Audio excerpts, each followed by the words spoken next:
What is up, everybody? You are checking out the Uncensored Pro Wrestling Podcast.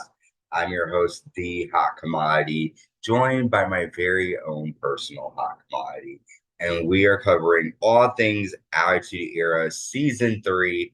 We've covered Season 1 and 2, which is December 97 through December 98. Season 2 is January to December 99.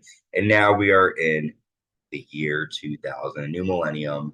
We're 2 weeks removed from the Royal Rumble, on the road to No Way Out, and we're coming to you with WWF Raw is War from January 31st, 2000.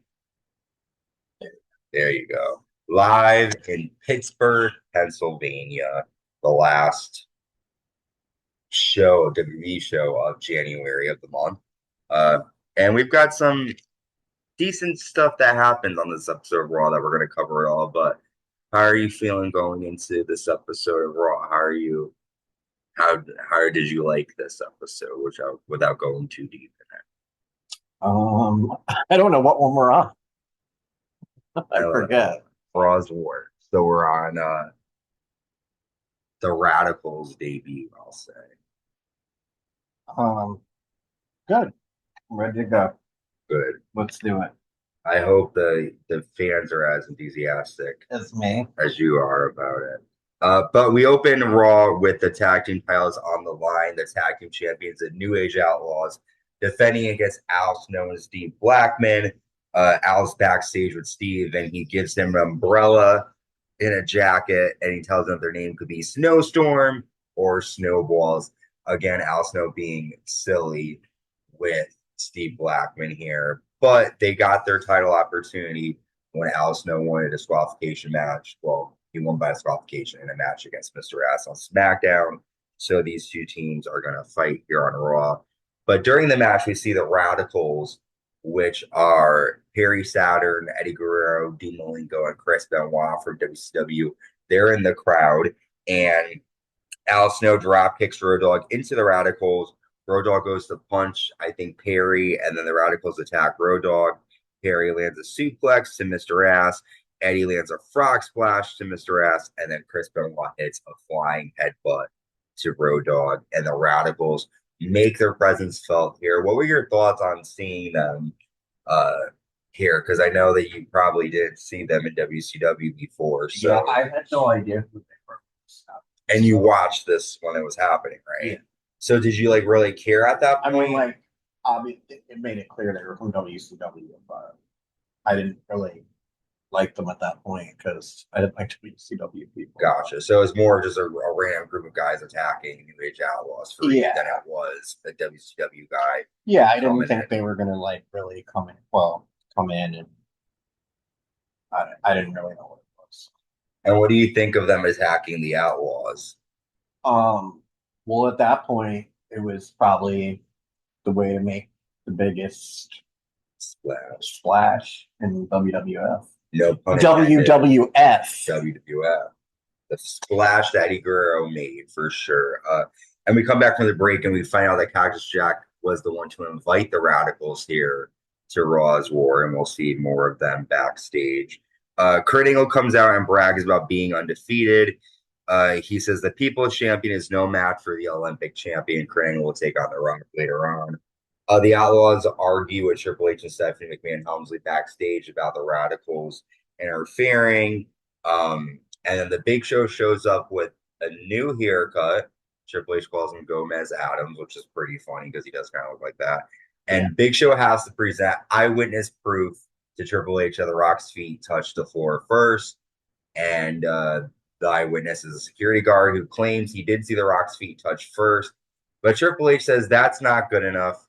We now need video footage of the Rock's feet touching the floor. Do you think Triple H is ever going to give Big Show what he wants? Or do you think it's going to keep going on?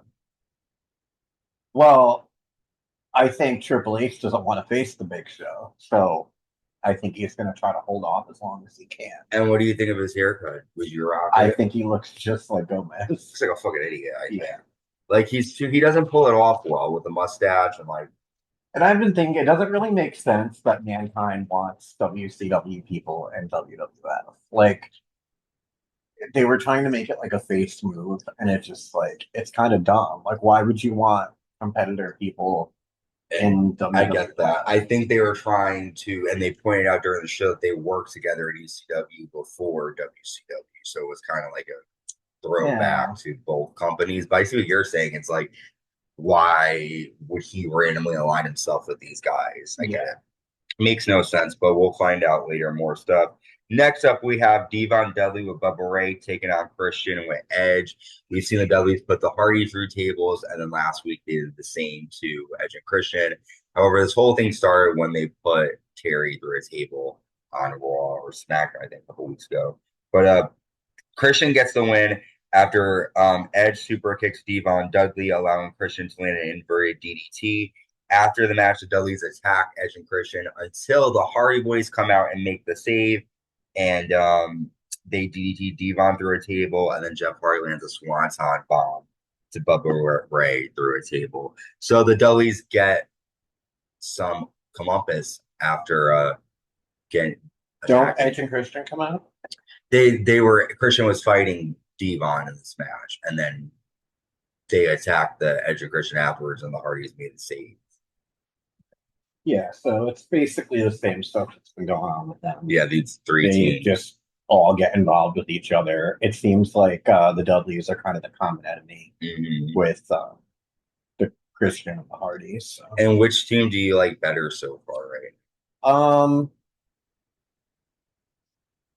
I kind of like the Hardys. The Hardys, yeah. They stand out really well. We see Cactus Jack hanging backstage with the Radicalz, and the Mean Street Posse confront the Radicalz and basically say, like, we're the tough guys around here, and, you know, you didn't introduce yourselves to us. And then the Radicalz beat the shit out of the Mean Street Posse. Thoughts? They Well, deserved it. that's a definite way of getting over is beating up the Mean Street Posse. So they're big guys over there.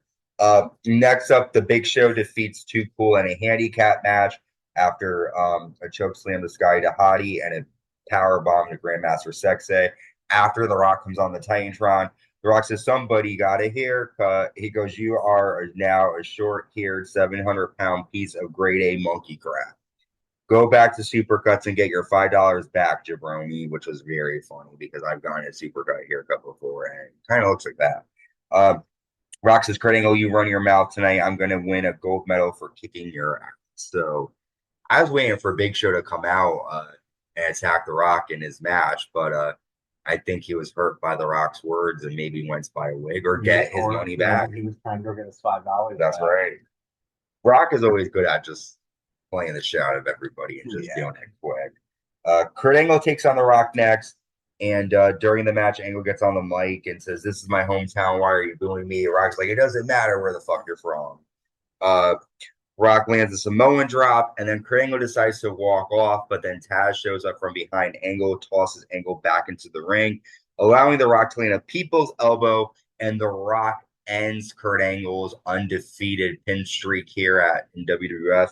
After Taz goes to hit Kurt Angle with a clothesline, but he accidentally hits The Rock, and the announcers were making a big deal about the fact that Taz hit The Rock here. But what do you think about Rock ending Angle's winning streak? I think The Rock was the right one to do it. I thought it was going to be Taz. I thought he was going to come back because he didn't really finish it the first time. He made him pass out. But so it was kind of a surprise that it was Rocky. But I would pass out for The Rock for Angle. Yeah. So entertaining stuff here. Angle is going to be pissed that he lost, but we'll find out what happened with SmackDown. The Mean Street Posse show up to the Acolytes who are playing a card game backstage, and they want protection from them. Bradshaw loves this idea. He makes a little logo, the EPA, the Acolytes Protection Agency, and then the Dudley Boyz show up and they offer a check to help them take care of people because they were dumb. Because like the Dudleys didn't need protection. It was like the Hardys did, and it's like everybody's paying them to protect them and stuff. Like Mhm. the Hardy, I don't know. I didn't think it made sense for the Dudleys to do it. But Yeah. Next, we have Intercontinental Champion Chris Jericho with China taking on X-Pac with Tori. This is a non-title match here. Jericho China's got to says, fuck up one man for the other. Jericho says, X-Pac, I am thrilled you hooked up with Tori. For the first time, you got to kiss a girl, and you found the only woman who was more stupid than you. And then they have a decent match here, these two. Jericho drops X-Pac. Y2J applies the walls of Jericho, but then Tori ends up hitting Chris Jericho with the Intercontinental title. And China don't fuck her. Yep, X-Pac wins an X Factor, and X-Pac gets the win with help from Tori. And like you said, China fucks up Tori after the match. But it's X-Pac too. And X-Pac. But let me tell you something, man. Kane's gonna come back. He's gonna come back pissed. And Kane, he's not gonna be happy. But Tori looks good with X-Pac. I like her new look and her kind of attitude. It's different than her boring, just coming out with the red and black. Yeah, it's gonna be a little DX groupie or. Oh, DX groupie or I thought you said or. Next up, we have the WWF Women's Championship on the line in a Bunny Lumberjill match. Basically, the women's champion, the Cat, and Harvina are going to be competing in snow in a snow pit, and the women are around the pit. Snowballs. Yep. Harvina is a man, obviously dressed up like a woman. Jacqueline ends up. It was me. It was you. Oh wow, you look great back then. Thank you. Jacqueline punches the Cat, allowing Harvina to pin the Cat. After Michael Cole says, "Hey, you're not, you're Harvey Whippleman," and Harvey says he's a legend, and he pushes Cole in the pit. All these attack Harvey Whippleman, and we have a new women's champion in Harvina, aka Harvey Whippleman. Really dumb here, made no sense, kind of thrown into left field. But you said that how was your night as Harvina? You said you were Harvina. It was good. The pants were the bottoms were a little tight on me. So. You look great in drag. Thank you. Next up, Cactus Jack introduces the Radicalz to Stephanie McMahon. Come see me every Saturday at the Manhole. The man. Cactus introduces the Radicalz to Triple H and Stephanie, and they want jobs, and Triple H says, I'll think about it and let them know if they are hired. So Triple H, again, controlling things. The Hollies take on Viscera in a handicap match next. The Hollies get the win after they land a double cross body and Hardcore holds Viscera's legs for Crash to get the pin after Viscera splashes Crash Holly. Dumb. Makes you wonder, is Triple H going to want to use them for his own evil device? But they already got in a fight with DX. So. Oh. The Radicalz. Oh. This is random. We're talking about a handicap match here. You said right before that. You said Triple H. Oh, you're bringing it back to that. Yeah. You just that wasn't even a minute ago. I know, but okay. So go ahead. So back to that. That's all. I'm just wondering if is Triple H using that? Yeah. Okay. And what do you think about the match? Go back to that. Viscera versus the Hollies. Viscera. I tell you this every week. I know, but they keep using. Oh. And I don't know. Yeah, they use them for like the dumbest spots. Like they're getting Crash and Bob Holly back together. Ooh, he's scared. Viscera's. That's his use for the beach. Every time I see him, I think about him fucking up the Undertaker's nose. Jim Ross talks to Stone Cold Steve Austin on Austin's ranch. Austin says he feels pretty good. He proved doubters wrong, and he will be back. And then afterwards, we find out that he's engaged to Deborah. Congratulations. You think Jim Ross was riding some horses out there on his ranch? I'm sure. The poor horse. Poor horse like trying to bug him off. Lillian Garcia is at WWF New York, and she says that there's a big announcement coming up that has to do with WWF and pro football. We're pretending we don't know what that is because we're in our time machine. It's really bad. It is really bad. It is. Matt Hardy. Really bad. Like lowest, they said lowest viewership in prime time history. And yeah, I tuned in, but I turned it off. So I would say Matt Hardy with Jeff takes on Bubba Ray Dudley with D-Von next. The APA, the Acolytes, come out during the match, and D-Von tosses a chair, but Matt Hardy gets it and hits Bubba with the steel chair. After the APA attack the Hardys, the Edge and Christian run down, but the APA and the Dudleys take control, and Bubba ends up power bombing Jeff Hardy onto Matt Hardy, and they go through 3 tables. The Hardy Boyz can't first Terry, then they go through tables, and they go through tables again with help from APA here. The Hardys, I like them, but they are a little weak. Yeah, they've been getting attacked lately. They got to step up their game. Yeah. But that was crazy. This is the first time we're seeing, like, them putting, like, we saw tables used before in the past, but this is becoming a regular occurrence now, and it's getting better. I like all the crazy spots that they're doing. Triple H tells the Radicalz to leave. He doesn't want them. Wait till years later when we have flaming tables. Do you think they're, well, we'll talk about that, but for right now, we just know that Triple H kicked out the Radicalz. So Triple H is supposed to defend the title against Kane. However, Kane doesn't come out. Triple H says, Kane, I know you're back there. You're probably shaking back there. I wouldn't want to face me either. Yeah. You can't hang with X-Pac, so Tori dumped your burnt ass. They count down Kane to come out, but he doesn't come out.